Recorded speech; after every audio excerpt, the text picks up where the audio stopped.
All right, today we're going to decode the story hidden inside one single fascinating image. It's a story all about power, strategy, and some really incredible design. Okay, let's dive right in. What you're seeing here, it's basically a lineup of some of the most advanced military aircraft on the planet, from the United States, Russia, and China. And at first glance, yeah, they're all just symbols of amazing technology. But hang on, take a closer look. I mean, their shapes are wildly different, right?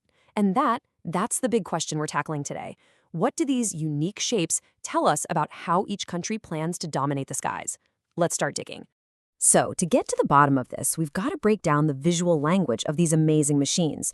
We're going to look at three totally different design philosophies. And the first one, well, it's all about the art of disappearing. Okay, first up is probably the most famous idea in modern aviation: how to become a ghost in the sky. Of course, we're talking about stealth. So how do they do that? I mean, how do you take this multi-ton hunk of metal and just make it, well, essentially invisible to your enemy? Well, the secret isn't some kind of magic cloak. It's all about geometry. It's all in the shape. Now check this out. You've got the American B-2 and the Chinese H-20. And look, they've come to almost the exact same solution. They're both what we call a flying wing. And no, that's not a coincidence. It's what happens when you're trying to solve the exact same problem. And this just lays out the playbook perfectly. You need a super smooth body, nothing for radar to latch onto, no sharp angles, and, this is the big one, no vertical tail fin. Why?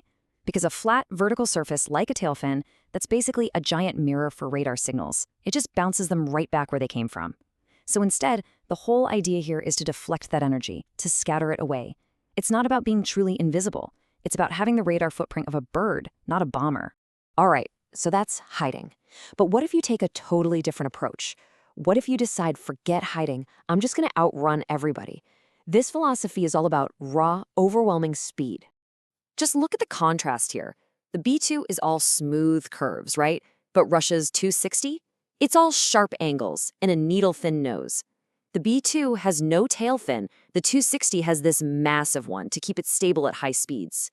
These are the trade-offs you have to make in aerospace design. You just can't have it all. So let's focus on these two speed demons, the Russian Tu-160 and the legendary American SR-71 Blackbird. These things are the absolute embodiment of the need for speed. They're not trying to be quiet or subtle. They're basically spears, built to just punch a hole through the atmosphere at insane velocities, faster than a missile could ever hope to catch. And you can see it in every line of their design, can't you? That razor-sharp nose for cutting through the air, those massive engine housings. They're not trying to hide them. They're practically showing them off. And those sleek wings. On the Tu-160, they can even swing back and forth in flight to be perfect for whatever speed it's doing. Everything about these planes just screams raw power and acceleration. Okay, but here's a really important little detail. The Tu-160, that's a bomber, but the SR-71, its whole job was different. It was a spy plane, strategic reconnaissance. Its mission wasn't to drop bombs. It was to fly so high and so ridiculously fast over enemy territory that it could snap pictures and be gone before anyone even knew what happened. So, same philosophy, speed is everything, but for totally different reasons. Okay, so we've covered hiding, and we've covered running. But what if you don't want to do either of those? What if your whole plan is to turn and fight with an agility that seems to just break the laws of physics? Well, that's where this thing comes in. Russia's Su-47 Berkut. I mean, just look at it. It almost looks like its wings are on backwards, right? This plane throws a third, totally radical idea into the mix: pure, unadulterated maneuverability. The key feature is obviously those forward-swept wings. You almost never see this, and for good reason. The physics are an absolute nightmare. The wings are under immense stress, basically trying to tear themselves off the body of the plane. But the theory was, if you could make it work, you'd get insane handling, especially at low speeds when you're pulling tight turns, exactly what you'd be doing in a classic dogfight. This design is betting the farm on being able to outturn anything else in the sky. So, let's pull all this together. What have we seen? We've seen three completely different philosophies: stealth, speed, and agility. Or, to put it another way, hiding, running, and fighting. And this chart really just breaks it all down, plain and simple. You've got your philosophy, the key visual clue, and the planes that represent it. The flying wing for stealth, the sharp swept wing speed, and those wild forward swept wings for agility. Each one is a totally different answer to the exact same question. How do you own the sky? And you know, that's really the big idea here. You're not just looking at cool airplanes. You're looking at national strategy carved into carbon fiber and titanium.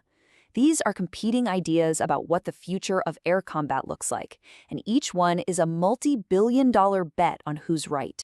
So, from now on, whenever you see one of these advanced jets, don't just see a piece of machinery. Really look at its shape. Is it all smooth curves? Is it sharp like a dart? Or is it something totally weird? Because its silhouette, that's where the real story is written. And all of this really leads us to the biggest question of all, with all the new tech coming online.